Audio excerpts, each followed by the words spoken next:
Welcome back to Yijin Hardware. High-temperature alloys present a significant challenge in the machining industry. With advancements in material technology, the market share of high-temperature alloys is steadily increasing. It has become crucial to find more efficient and cost-effective ways to machine these materials.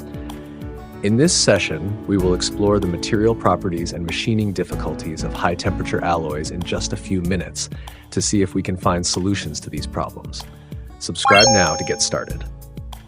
High-temperature alloys can be broadly classified into three categories based on their matrix: iron-based, nickel-based, and cobalt-based alloys. As the name suggests, high-temperature alloys offer greater heat resistance compared to alloy steels.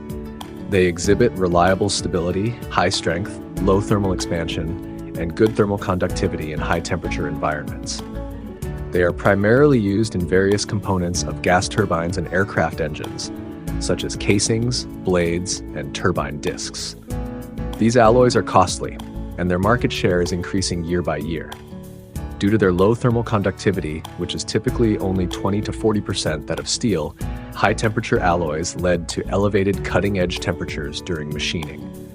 Additionally, their high chemical reactivity can result in chemical reactions with tool coatings at elevated temperatures, causing rapid degradation of the coating and failing to protect the tool effectively.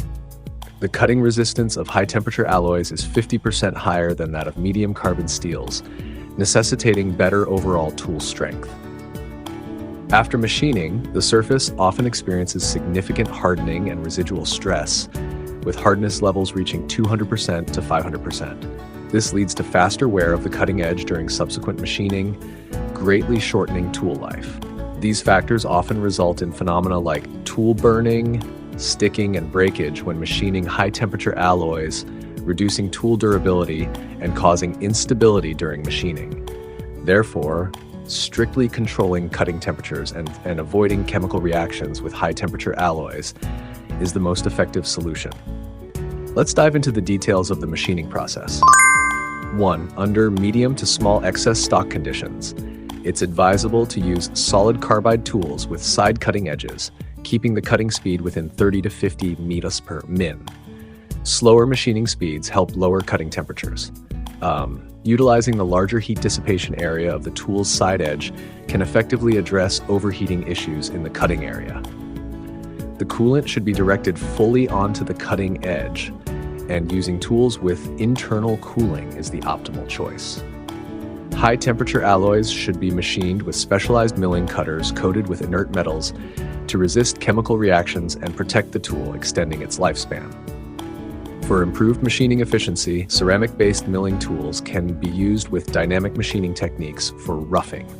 Ceramic tools have high red hardness and can withstand higher machining temperatures, achieving cutting speeds of 400 to 600 mimes min, about 10 times that of solid carbide tools. However, they are hard and brittle, so they cannot handle large cutting widths.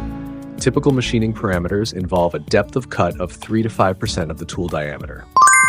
2. Under suitable conditions with high torque on the machine tool spindle, using a corn milling cutter with dynamic milling techniques can achieve a large depth of cut with a small width, similar to solid carbide milling tools, leveraging the tool's side edge's heat dissipation advantage to improve tool life.